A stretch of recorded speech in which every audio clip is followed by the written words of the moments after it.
Welcome, everybody. Today we have another special guest. We have Makeda Smith, who is an international real estate agent and consultant that is on a mission to help people find opportunities throughout the world. Now, there are plenty of people in the United States who are interested in investing in real estate locally, and a lot of us have this dream about owning another home in another country, having that vacation house, having that overseas Airbnb property that you could rent out for the majority of the year and visit while you're on vacation. That way it's producing revenue for you and at the same time giving you that slice of paradise somewhere else.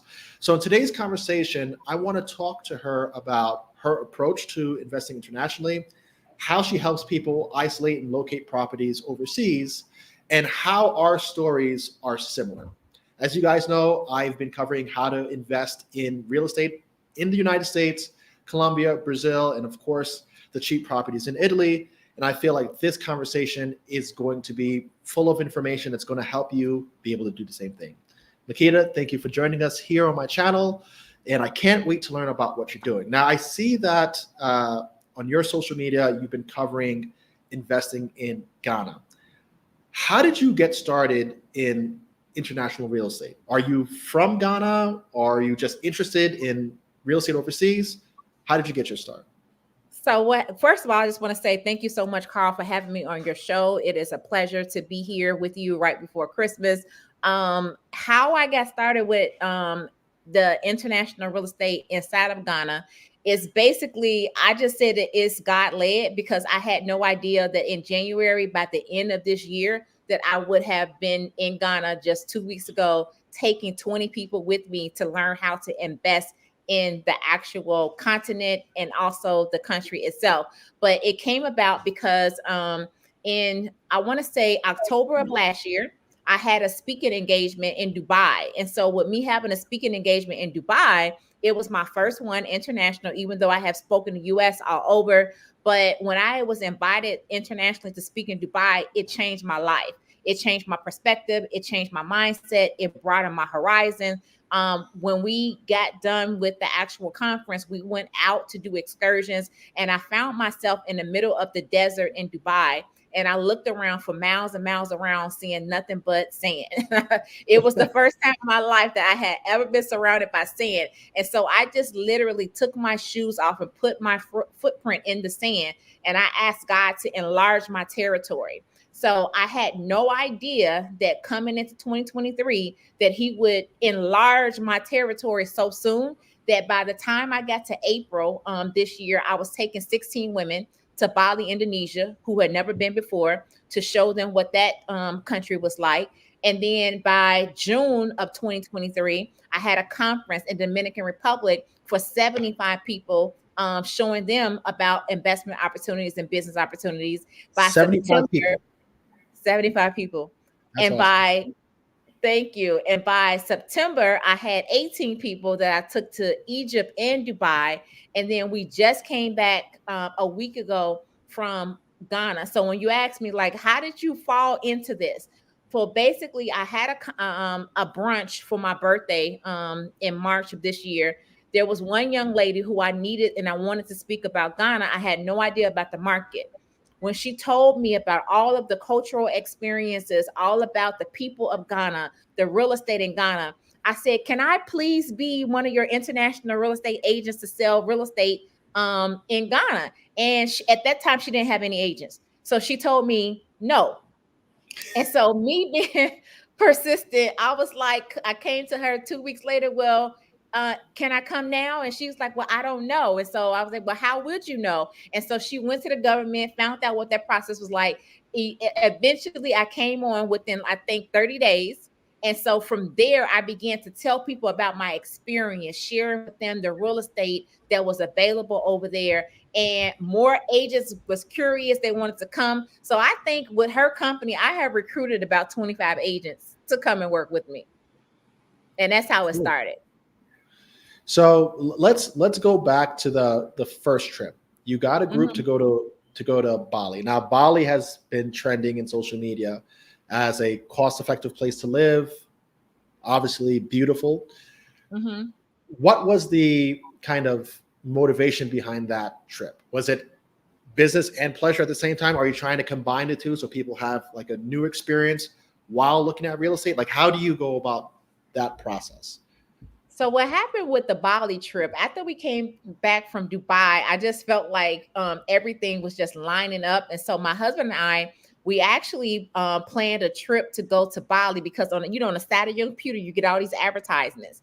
And so something popped up for a villa for like $200. I was like, wait a minute, a villa for a whole week for $200 with a pool. Let me go ahead and book that. So I booked it. And then I said, hey, honey, I booked us a trip to Bali. Let me find out what the flights are. So the sticker shocker was that flights are $2,000 and more. So I was like, oh, that's why it was so cheap. And so we ended up going to Bali. I fell in love with the place. And so, Karl, for me, when I went to Bali, I just wanted to share the experience with other people because, again, like Dubai, it was life changing. Here I was flying a day to be able to get to a country, spending a whole week there, getting to see monkeys for the first time in my life, being 48 years old, seeing monkeys for the first time in my life. I wanted to share that experience. I wanted to share the culture of the people and how patient they was with me taking a whole hour just to walk down to the bottom of the stairs to get in the water rafter to go down the lagoon. And so for me, I was like, I can't wait to share this experience. And so when I came back and I introduced it to my ladies, because I had already built up a network of real estate agents with Savvy Chicks in Real Estate, I said, hey, do y'all want to go to Bali with me? And I was so sad when only one person booked. But then 2 weeks later, because I kept pushing, I sold out. And so in April, I was able to take these women. And so, yes, we all went as CEOs because they were all entrepreneurs.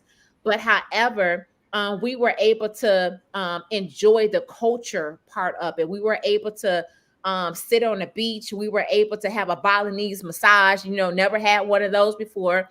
And so they just began to experience, even from the food and all of the activities. And I got to show them that they can get outside of the country. As somebody said to me, Makeda, if it wasn't for you, I would never travel this far.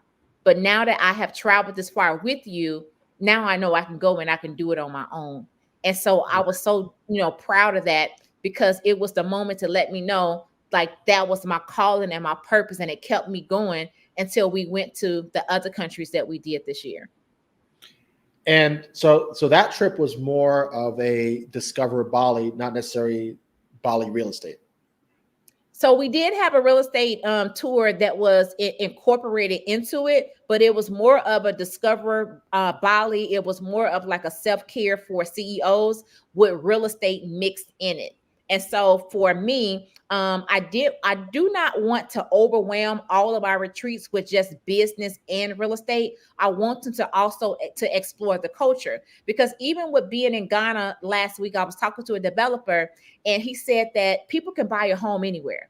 They can buy a home anywhere, but what they're going to buy is the people. What they're going to buy is the culture. And so that's where I'm leading with, like, the culture of the actual country and the people that you're going to be surrounded by. The real estate is the bonus. Okay. So now let's move forward to this trip that you just completed last week, bringing a group to Ghana. Mm-hmm. Just so people are conscious of what's happening in Ghana, can you give me like a high level overview of what the real estate market is like there? So the real estate market there, before I actually went to the country, I had a view of it from my computer. But when I actually went and I landed on the soil of Ghana, I was able to see, like, oh my God, this real estate market is very diverse. And what I mean by that, a foreigner coming into Ghana, I looked at $1 million home that sat on a corner, but then I seen a $40,000 home that was across the street from the $1 million home.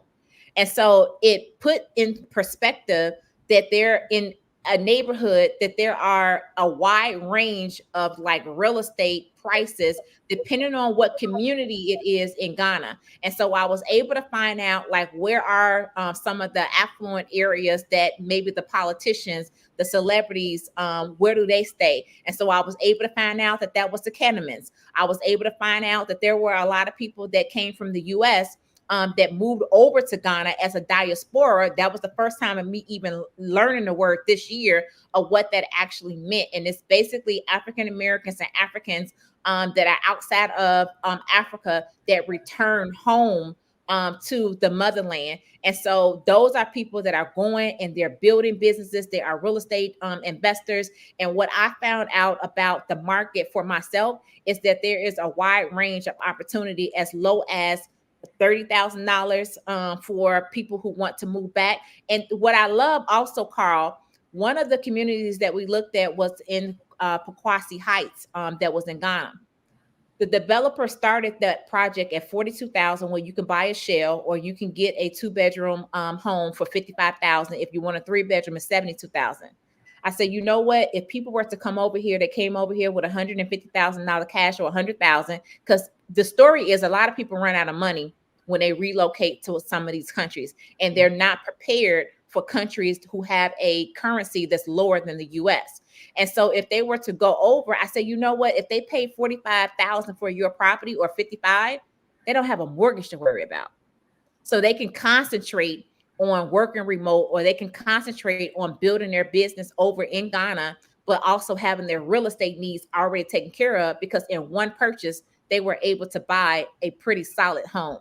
And what I did also learn over there is that you have to be really, really careful about the developers that you work with, because some of the developments are not high quality developments. And so you have to make sure that you are aware of who you're actually working with and what their reputation is in the marketplace. And that's also why it's important to go on the ground to walk these properties, because I even walked some properties that has stairways that were unstable. And so I was able to tell that like right away regarding the foundation of the property. Gotcha. So you would say the starting point realistically is about $30,000. Mm-hmm. Yep. But and what does that get somebody? For someone who says, hey, I got $30,000 that I'd be willing to invest into Ghana to get a piece of property, what does the 30 grand buy you? So that would be like a 1-bedroom condo. Yeah, it would be like a 1-bedroom. Yep, a 1-bedroom condo. But going a little bit up. Mm-hmm. What was that, Karl? Would it be well located? Like what sort of neighborhood does that get you? That's the thing. So we actually went and looked at 1-bedroom condo that was located in Accra. However, this is the one that I'm telling you, that there was a $40,000 a property that was across the street from a property that looked like it was millions of dollars, that looked like a huge compound that was gated. And so what my mind told me that in this particular country is that people were buying land, but they were building on that land, whatever it was that they wanted. And so you know how in the US, it's going to be regulated like, okay, you can be a residential here, but it's a type of residential that you have to build. It has to be common to the community. It can't be like a 4-story home here, and then you got this ranch here, and then next you got a 2-story. Like it's off. And so some of the areas in Accra, in Ghana, the neighborhoods were like that. So it gave me a deeper perspective that if I was to sell to an investor, they need to know what type of neighborhood that they're buying into, unless, Karl, it is like how it is in the US, where you're buying into an actual community where all the homes are similar. But if you're buying in like a city, you can buy a land and you can build whatever you want. So right now it's loosely regulated, like the housing standards. So the range, like you said, you could have a small development across the street from someone's mansion and a 2-level single family home all on the same block. Yes. So how would you recommend someone zero in on where they want to actually put their money to work? So like what steps or what advice would you give somebody who's like, hey, I'm thinking about buying something in Ghana, budget's $100,000. What would be the advice there? Like what would you tell them to look for?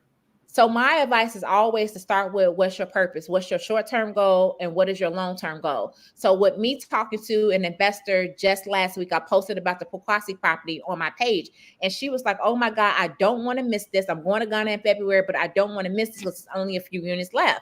And I said, "Well, what is your goal?" And she said, "Well, I want to move to Ghana." And so when I think about somebody that wants to move to Ghana, this property was actually 35 minutes away from the airport. So if you were a tourist coming to Ghana, you probably don't want to travel 35 minutes away from the airport. You may want to stay somewhere a little closer. So I would not recommend that to an investor who may have wanted to rent it out for Airbnb because it wasn't close to the airport. However, for her purpose as an investor or someone who's looking to buy because she wants to live there, it was perfect for her.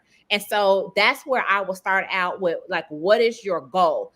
I'll give you a second example. So one of my other clients, she wanted to purchase a particular community that was 40,000 for a 1-bedroom and then 62,000 for a 2-bedroom condo. And with me going to actually lay eyes on the actual condo, I even told her that I think that would not be a good fit for you. And she was like, "Makeda, I appreciate your honesty." And I said, "Here's why. Because you're looking for a property that you can rent a short-term rental. That property was about 35, 40 minutes away from the airport. However, the roads in some of the roads in Ghana, they're choppy. And so that particular property was in an area where the roads were choppy. And so that would not be somewhere that a tourist would want to rent. They would be frustrated with you. Like they would be a little bit upset, especially if they had a hard time getting to the actual property. And so, but if you have a long-term goal of being able to hold out on that property, because it was 10 minutes from the beach, if you were to walk upstairs to the rooftop, you were able to see a view of the beach. So I see, the potential of what it can be in 2 to 3 years. But right now, based on her being an investor that wants to rent out immediately for short-term rental, not good fit for her. Yeah. So that's exactly where the consultants and the international real estate investors or real estate agents come in. And it's something that I actually try to talk about on my channel as well, is that people sometimes are attracted by the price, attracted by interest in people relocating there, and they're not really clear on where that property is in the grand scheme of things, right? How close is it to the airport? How close is it to the major tourist attractions? How close is it to a body of water? Is this going to work for someone who wants an active lifestyle or someone who wants a more rural lifestyle? So I definitely have had those same conversations with people who are, for example, looking at buying homes in Sicily. So I guess one more question that I have for you is, like, you've done Bali, you've done the Dominican Republic, you've done Ghana. Where else in the world are you thinking about bringing a group and kind of pointing the spotlight? So I'm glad you asked me that. Recently, I just joined another real estate brokerage, which is already global. It's called EXP. And the reason why I went to EXP is because they align with my vision for 2024. In 2024, we plan on going to countries like Greece. We're going to Dubai and Maldives. We are actually going to Kenya for the first time to explore real estate options. But this particular real estate brokerage is already in 24 countries. That includes the US, but they are in 24 countries. And so the only thing I have to do is hit a button to say, "Hey, I want to go to Greece. Hey, I want to go to Italy." And even right before our interview, I went at what does it look like to work as a real estate agent in Italy. So you do have to get a license, but this particular real estate brokerage is in Italy as well. And so now for me, when I'm traveling in 2024 to these other countries, I'm able to host meet and greets on the ground to let the agents in those particular areas know that there's life outside of their country as well. And if they wanted to sell real estate in other areas, that they'll be able to do. So for me, my goal is to expand to other countries like Greece, like Dubai, like Maldives. Maldives actually has a project coming up pretty soon at the top of January that Dolce and Gabbana will be building. And I'm looking at all of the luxury brands like Bugatti, the car manufacturer. they're they have gotten into international real estate. Awesome. So we have a question here from Dennis. Okay. Dennis is asking, let me pull it up on the screen here. Okay. Dennis is asking, my friends and I have been looking into purchasing parcels of land in Belize, Hidden Beach. Do you have any intel on the potential of owning land and then building it up in that part of the world? So I do not, but I do have real estate friends that do have that information for you. I have a real estate friend that's actually in Chicago. She just purchased land with a group of people to build up. I would also say to your audience, anytime you're purchasing in other countries, you want to know what type of title that you're, now I'm not a lawyer, but you want to know what type of title that you're going to purchase that land in, because I was looking at Belize as well, because you don't need a real estate license in order to practice real estate over there. So I was looking to see whether or not they have leasehold or if they have freehold when it comes to land purchases. And one of the things that a lot of agents, when they try to go and work in these other countries, they don't know enough about the real estate laws in these countries. And so inside of Ghana, you only own the property for about 50 years. If you are Ghanaian, you own it for about 99 years, but it's all leasehold. And I would find out in Belize, is it lease purchase or is it freehold? Like in the Dominican Republic, you can just own it outright and you own it until you sell it. And so it's one of the questions that I would ask. And then like, what exactly can you build on it? And then what are the constructions around the actual community, and what do they have coming up in terms of development that's going to help push?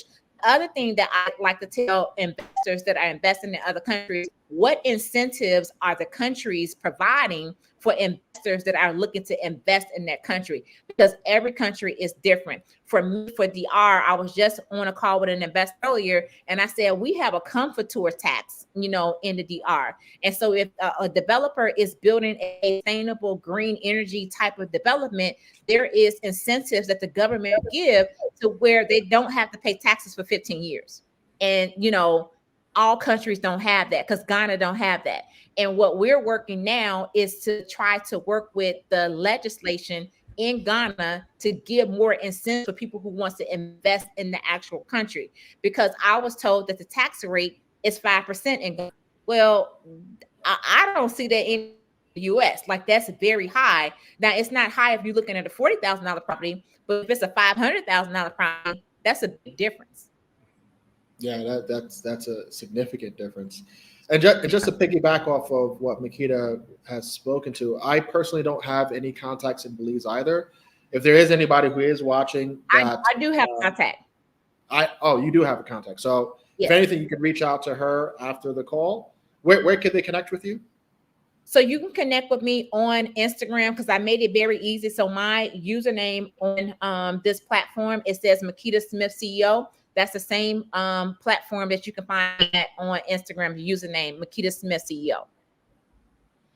Let me just type that in so they can have access. Okay. Makeda Smith CEO IG. Right. So shoot her a message if you want to get connected. So she's building a network internationally. But I would certainly say this, piggybacking off for you, I would say the same exact things. Like, you need to know, one, are you truly a long-term owner of this property where you own the rights permanently, or is this a 30-year, 99-year, et cetera? I know in Bali it's the same. They do leasehold properties. Mm-hmm. Yep. Personally, I would never do that. Even though I won't be here for the next 100 years, I would love to be able to accumulate and hold on to the assets. I guess it's the greedy investor in me. But I would want my kids to be able to inherit the property, family, who donated, whatever. I don't believe in spending to own real estate for a period of time. That's just like a long-term lease or a long-term rental. It just doesn't make sense to me. I'm doing a ground-up project in Brazil. And Brazil is actually a freehold state or freehold country. And what I found to be rather interesting is that the cost to develop is so much cheaper internationally at least in the developing countries like Brazil, I would imagine it's Mhm. the same in Ghana, where what you can build for your dollar goes so much further. So I'm Yeah. building about a 2,000 square foot home, and for land, construction, furnishing, and getting the house outfitted, I'm estimating to be at $130,000. And this is one block from the beach. So for people who kind of want to have that exposure internationally, but also are operating with a finite within a finite budget, international real estate investing is a really good option for you. And it's actually, like, I know people get kind of scared about kind of the social differences and pockets of poverty, but I've got to say I've seen some really nice neighborhoods internationally that will put some US neighborhoods to shame, and you don't really have to be worried about that. So if you are thinking about doing any kind of ground up construction, my advice is first go to the place, right? And start establishing a network, because the way that I developed my network there was first seeing properties with a local real estate agent, then getting recommendations from that local real estate agent for architects, builders, etc., and kind of working with their established network. That way it gave me at least a group of people that I could count on and get pricing from. But also you need to kind of take into consideration the financing options. I don't know if you've noticed the same thing, but internationally, it seems that there are far fewer construction loans, long-term mortgage options that are reasonable for Americans. So Yeah. you have to kind of go into these projects expecting it to be all cash. Makeda kind of alluded to it earlier. Like sometimes people start these projects or intend to move internationally and they run out of cash. When you're doing one of these construction projects, especially if you're going to do something in Belize, just understand what the dynamics are and that you might have to do an all cash transaction on the land and on the construction. Yeah. And Carl, with you leading into like talking about your experience, because I did invite people from the audience as well, so I do want them to get to know you. You talked about how you purchased a house for €1. I did watch that full video where the first floor, the second floor, you went to the rooftop. And I was like, how is it that this house it crumbles in some areas, but then you went to the rooftop and oh my God, the view was so beautiful. Do you still have that property? Well, I have 4 properties in Italy. Okay. So if it's on the channel, I still have it. Uh-huh. um, but yeah, I hold 4 properties. I have 3 properties in the town of Musameli, which is the very first town that I ever bought in. And then I have 1 property on the coast in a beach community called Castellamare del Golfo. So I'm guessing it might be the Castellamare house that you might be referencing. Okay. And I think it was attached to another property that you had. Oh no, then that's a property in Musameli then. So that one I got from Okay. So doing with them now, like now after you went through this whole journey, this whole experience, like what are you doing with these properties now? So the attached homes, one of them is already finished. So that's a 2-bedroom, 2-bath, 3-level townhouse. So that one is kind of the house that I use when I visit with my family. I typically go every other summer. So like summer 2024, I'll be there with my family again. Then I have another house that I use as a short-term rental. And I really bought that property just because I liked it. Not really, I never really looked at any of those properties in Musameli as investment grade because you're not going to really yield that much in rent. Like I could rent my house for maybe $250 a month. So it's not something that's going to be a moneymaker by any stretch of the imagination. But I liked how the property was positioned. I liked where it was located in the town. It's only a block away from the main square. And it was a corner unit, so it had 2 exposures of light. So I was like, this would be an interesting project. That one I'm looking to sell just because I don't really have a need for 3 properties in that town. The house that I got for $1, which is next door to the family house that I have, my vision for that is to connect the 2 homes and expand the space. So right now, when friends and family visit, they'll either stay in my house or they'll stay in the corner house. And I think it just makes more sense to have both of the properties together and have that ability to rent out the additional space when the season is active, let my family stay in the additional space, Mhm. and just use it as kind of a common house rather than having Yeah. uh, the properties kind of, they're only 4 blocks away from each other, but it just seems like an easier management, and Mhm. it also allows me to kind of have a little more breadth in my property. So I'm really green to Italy. What does Mhm. pricing look like in that particular area? Like, what does value and pricing and everything looks like? Because it doesn't, from based on what you were saying about like the 250, like not profitable, so it doesn't sound like it would be good for Airbnb in certain areas. But like, what does pricing look like well, where you are? Yeah, it really varies. So where I am, like the bottom is free, right? So people will give you a house, right, or for a buck, and then I would say maybe the ceiling there is like 300,000 ish, It's not bad. and yeah, the 300,000 ceiling is more like a freestanding villa Okay. with like views of the castle.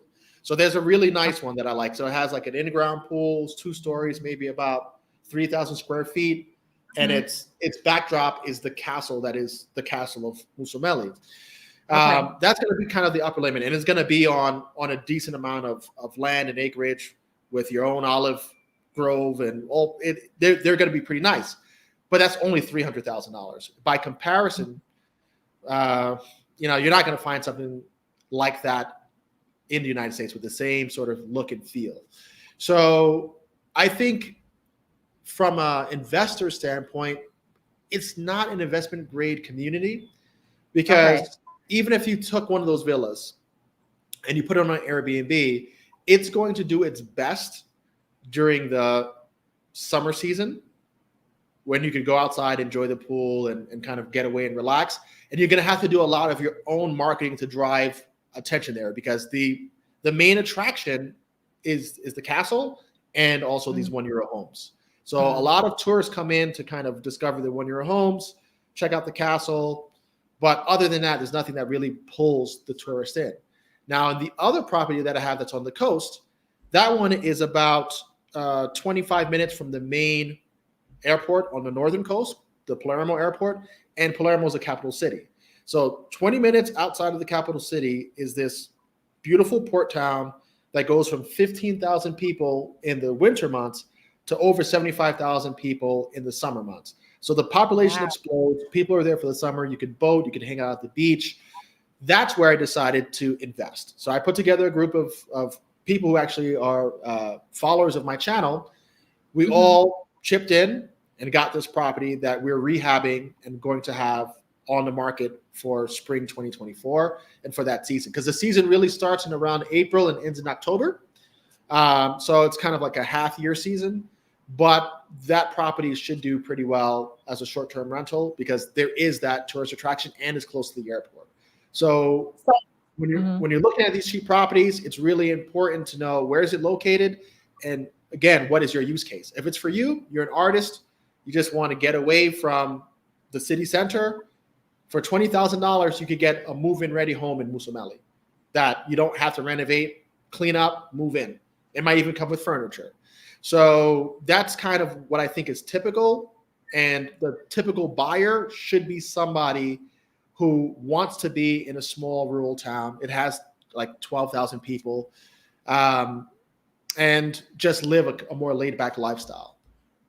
Okay, so I heard you say about like the describe the type of buyer that will buy in that particular area. I understand the area that is popular that has like the high volume of people coming in during the summer. But what makes you buy? Because you said you want to live a laid back lifestyle. But Uh-huh. what made you buy 3 units in this particular area that you can't rent out for Airbnb that you would have to probably hold, or you said family comes to stay there as well? But what made you get 3 of them in that same area? Well, on the first trip, I I saw that one property would be a fun renovation. So it's just like, all right, Yeah. I'm gonna do this for the kicks of it. The Okay. other property, I always saw it as being a vacation house for my family. So I never looked at it as like, hey, this is any kind of real estate play at all. I was just like, you know what? Mm. Exposing my kids to a different culture, exposing my wife to a different culture, maybe getting my friends and family to come out here. It just seemed like a value add for me in my lifestyle. Nothing to do with investing. The reason I got the third house is because it's next door to my other house, and it made sense for me to expand into it. And I was actually considering it a few years back, and I didn't pull the trigger. So when it came available again, I was like, you know what? This is a property that I want because it gives me more space for that summer house. Now, I want my kids to be exposed to different languages. I take them everywhere. I'm currently in Medellin, Colombia. We're here for the holidays. I have an office here. I have an apartment here. And I just want my kids to see the world for what it is. So to have a footprint in another location is just honestly just for kicks. So what you're saying is different than what a lot of people buy, you know, investment properties or look at buying properties in other countries. It's very, very different. Like that's very personal for you to buy something that you want to buy for your family and for them to be able to experience culture. Now, you just mentioned another country, which is Colombia. We talked about you also being in Brazil. With you being from the US, what made you invest in 3 different countries? Because I have a goal of having 12 properties in different cities in different countries. So it for me, it's always the same. If I go somewhere and it feels like home, then I start looking at real estate to buy there. And I'll either buy real estate just because it's a personal acquisition, or I'll buy something that I can see that there's some sort of financial benefit or reward to owning that property. So the first thing that has to happen is that I have to go there and I have to like the place. Like I've been to Bali and I didn't really love it. And the fact that I didn't really love it and that I wouldn't own real estate, I can't own the real estate, it's a non-starter for me. Oh, okay. Right. Okay. So I had to like the place first, enough to say I could see myself living here. And then I'll say, well, would I buy here even if I couldn't make money on the property? If the answer is yes, then I most likely will buy. And then would I buy here if I confirm that I would buy there, and even if it doesn't make me money and I'm okay with that, then I also start thinking, well, what if there's an area or an opportunity within this country where I can make money? So the Brazilian property, for example, is, everybody knows Copacabana as the main tourist attraction in Rio de Janeiro. This property is in the state of Rio de Janeiro, about 2.5 hours out, but it's in a secondary city named Cabo Frio. Cabo Frio has better beaches, and it's a growing city. And there's a stretch of beach that is currently under development, and most of the homes are newly constructed, larger, and more like the vacation homes of wealthier people. So I said, well, they're running out of lots. This beach is becoming more popular. It's great for kite surfing, great for windsurfing, for all wind activities. And I was like, it's 2 hours away from the major city. It's like, this is a neighborhood that's going to evolve over time and continue to draw high net worth people. So there should be some appreciation. And there's also a tourism draw to that area because the beaches are nice. So for me, I love Brazil generally. And then I saw that by building a property there, I have a footprint for myself to enjoy, but that property has potential to also earn as a short-term rental. So that's usually my process. Love it first. Will I buy here? Yes or no? Can I monetize it? Yes or no? If it's all those 3 things, then I'm almost guaranteed to buy something there. So Karl, you asked me before our call, before this session that we're having now, you said, like, what's your mission? And so the words that you just said is absolutely my mission. You said that I have a goal and a vision to be able to own properties in multiple countries. And so that's what, for me, that's my goal, to help people to leave a global inheritance, because now you're not just going to leave a legacy or an inheritance that is US based and, grandma's house, that one house.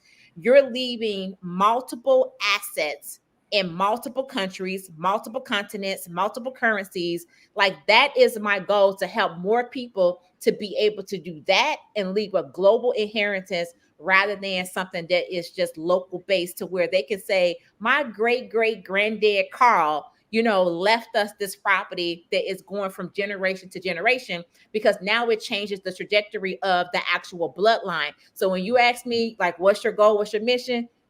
The future you is my mission. Gotcha. No, listen, that's what I talk about on my channel. For me, there's so much that you learn about yourself. Just like for you, Mm-hmm. your experience of going to Bali was on a whim, Mm-hmm. and you found that you loved it. You came Mm-hmm. back raving to your friends, colleagues, and people that you knew, you got to go to Bali. They went out of their comfort zone and expanded who they are and how they see the world.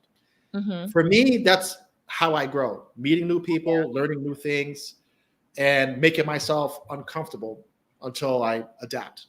That's what drives the behavior. And you never know what's going to happen in any particular country. Economies shift, empires rise and fall. Mm-hmm. So I kind of look at it as diversifying myself socially, diversifying myself economically, and culturally. And you never know, especially in a warring nation like the United States, you don't know what's going to happen. South America could be unstable at times. There could be a government coup or a government collapse, Mm-hmm. just like what's happened in Venezuela. Mm-hmm. Hey, you might have to pick up and go to Spain, or you might have to pick up and go to Italy, or you might have to avoid a war like the people in Ukraine. Mm-hmm. So for me, having that footprint and not being kind of planted like a tree is really important to me. Now, I want to kick over to some questions that are coming in, Okay. and kind of turn over to the audience. So Ido says, "Hi, Carl. We talked about setting up a financial vehicle to buy properties in North Cyprus. Would you have any insight into how foreigners could buy a property in North Cyprus?" So I'm glad that you asked that question. I think I spoke with someone, whether it was you or whether we spoke on a different podcast. Financing internationally is a problem. I personally haven't started building out a kind of like a loan fund to finance these sort of deals. It's something that I've really been thinking about. And if I find the right partner, I certainly will do it, because not everybody is in a position to do all cash deals, but they have good credit, good financials back in the United States. And if we could structure deals or loans that are similar to potentially hard money loans in the United States, or even a hard money loan that has a bridge to some sort of long-term debt, I think there's a lot of people who would take us up on that. I just haven't had the time to really put that together. Again, I'm focused currently on building out my home care companies. When I exit that, then I think I'm going to do more and more of my real estate passion projects, which will include financing real estate overseas. But for anybody who's looking at Cyprus, you could try to look into local lenders, but 9 times out of 10, you may have to take some sort of debt instrument in the United States, maybe a home equity line of credit of kinds, if you have the equity to tap, to go ahead and make that purchase. But a lot of the international markets, as a foreigner, the lending options are pretty slim or just not available. That's true. And then they're also very high in interest rates as well. And it's not just high interest rates for foreigners, because even like in Ghana and DR, they're charging locals high interest rates.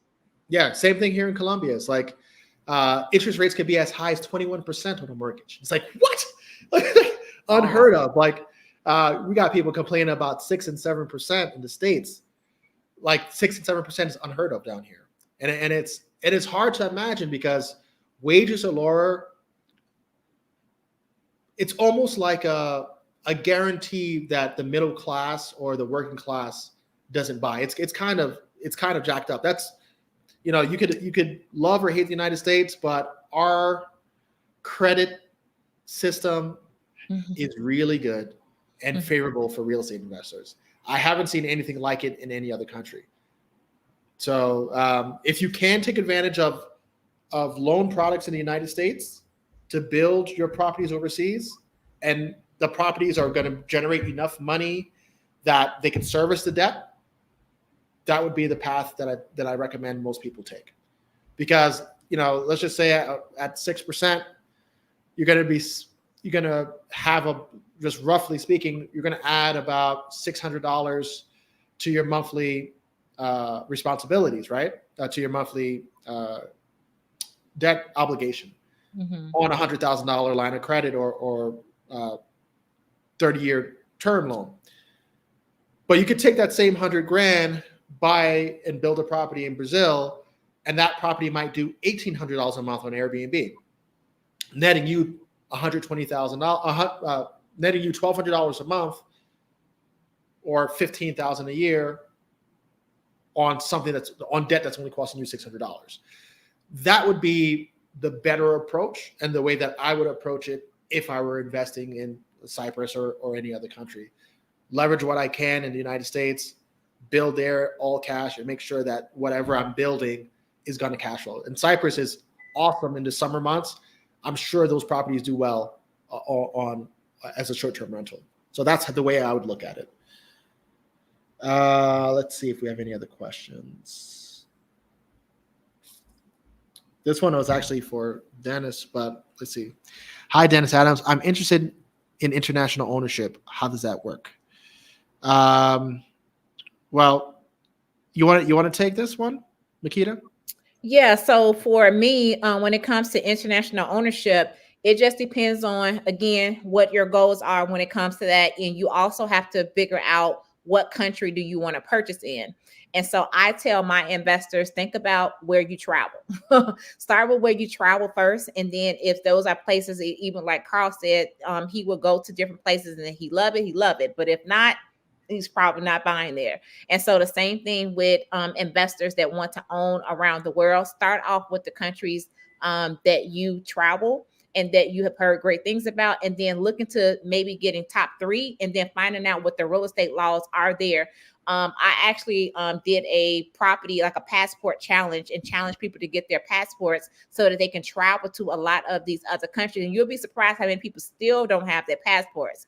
And so when it comes to international ownership, it is possible, but it just requires you to educate yourself and then be able to get the right real estate agents or consultants that are in that country. And then I would always say, do not purchase a property. Now, Karl, I don't know how you did yours, but do not purchase a property in another country without making sure that you have legal representation. And the only reason why I say that is because you're not well equipped with the actual laws of that country, but an attorney who has practiced in it for years and has experience in it, they will be able to help you to avoid some of the mistakes that can cost you thousands of dollars. And for an example, one of my clients was purchasing in Ghana, and with the attorney that we hired, he was able to find out that the land was not in the correct name as the contract that she was going to sign, that it should have been. And so that helped the developer to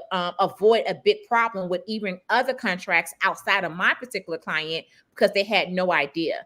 And now that I'm saying that out loud, like, how come they didn't have their own attorney? So a lot of the developers, they may not even have their own attorney, but make sure you are represented by an attorney. And so you can be an international investor. Just start with the first 3 countries, get educated on it at first. And then if you can travel to those locations and then start to take a look at maybe some of the new developments on the ground, and just begin to learn. But it starts with you picking out, like, what are those top 3 countries that you want to invest in?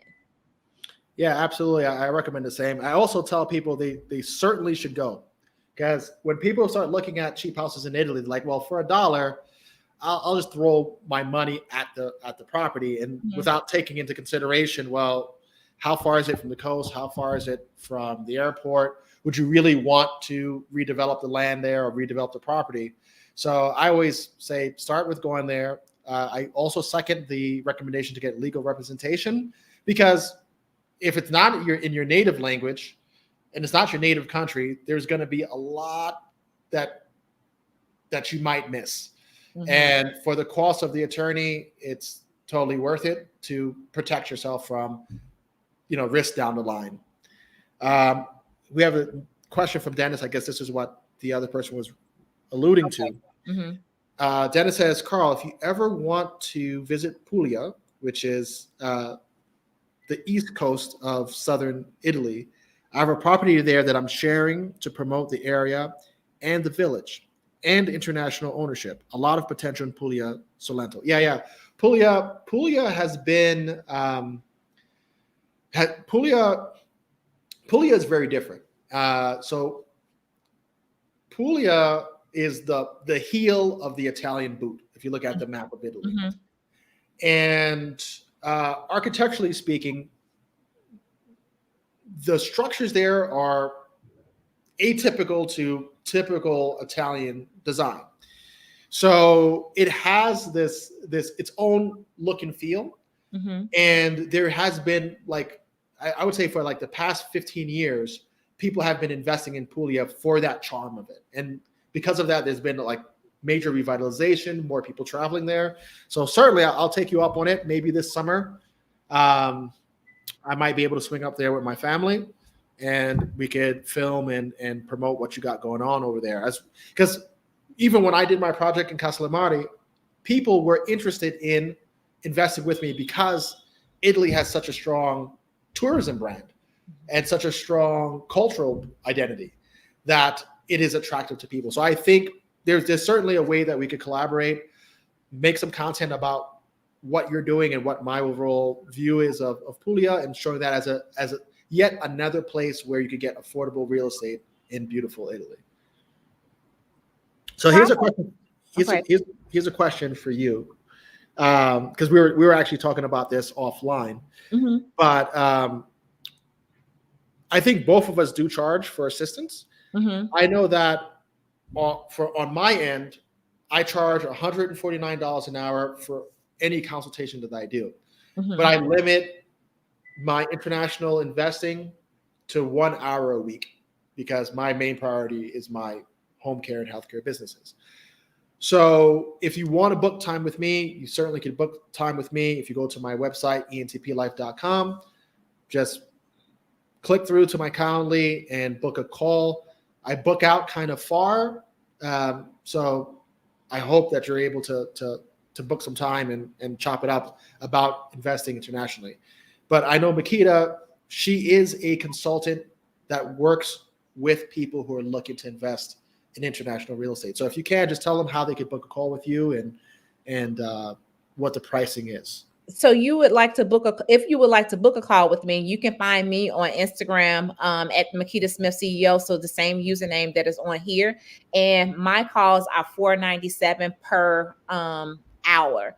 And so with that particular hour, you say you have 1 hour per week. I do 3 days out of the week. And so 3 calls, Monday, Wednesday, and then Monday through Wednesday. I don't take calls Thursday through Sunday. I try to, have those days off from phone calls to work on other things. But Monday through Wednesday are my call days, and it's $4.97. And basically, people can ask me anything that they would like within that 1 hour, and it's of course recorded. And then I also have Google Notes as well. Awesome. So Dennis shared that Banca Popular in Como was able to issue a mortgage. If you can, I'm just curious. Could you what were they looking for to qualify you, and what are the terms of your mortgage? If you could share that, because it'll give Americans an idea, or everybody else who's watching this, an idea of how does it compare to loan structures in the United States. And while he's typing that information, I could talk about, like, even in Ghana, we had a masterclass from one of our lenders. I think it was Republic Bank, and they actually lend to foreigners, but you have to put down 20%. The interest rate was 13.8%. And then they also had like 5-year, 10-year, 15 and 20-year terms. They didn't go 25 or more. And then they also limited to where if you were 60 or older, you cannot get a loan because they want their money back. Discrimination. Yes. It makes sense. But Yeah, say that the U.S. is a beautiful thing. You could be 87 years old and get approved for a 30-year mortgage. Yeah, because there's discrimination in the U.S., but in Ghana they said no one over 60 can get a loan. Wow, that's quite interesting. So, okay, Dennis answered. They are looking for what is your income and 40% deposit on the appraised value, not the market. Mm-hmm. So appraised value, is that like the tax value, or is that, because I would imagine the appraised value would be based on the market and comparable sales. So curious about that. Yeah, I'm thinking whether or not is it with a professional that comes up with the appraised value from an actual appraiser, and not like what an agent would say the market value is. That's what it sounds like. Yeah, it's either going to be the appraised value by a third-party appraiser, or you know how like in the United States there's the tax assessed value. Oh yeah, which may not be the market value. Yeah, right. So like which one is it? Cool. I know, Makeda, you're strapped for time. You have another call with investors, which are always a delight. So I definitely thank you for coming on the channel. And for those of you who are just joining us now, this is actually going to stay live on our platforms. So if you want to rewatch this just to see what we spoke about, you're more than welcome to go back, rewatch it. I answer every comment in the comment section. So if you're rewatching this in the future, just drop a comment. We'll get an answer to you for whatever your question is. And if you need that one-on-one assistance or you need to walk through a process with us, just book some time. We're more than happy to help. As always, thank you for taking interest in what we have to do and what we have to say. And I'll catch you in the next one. Take care.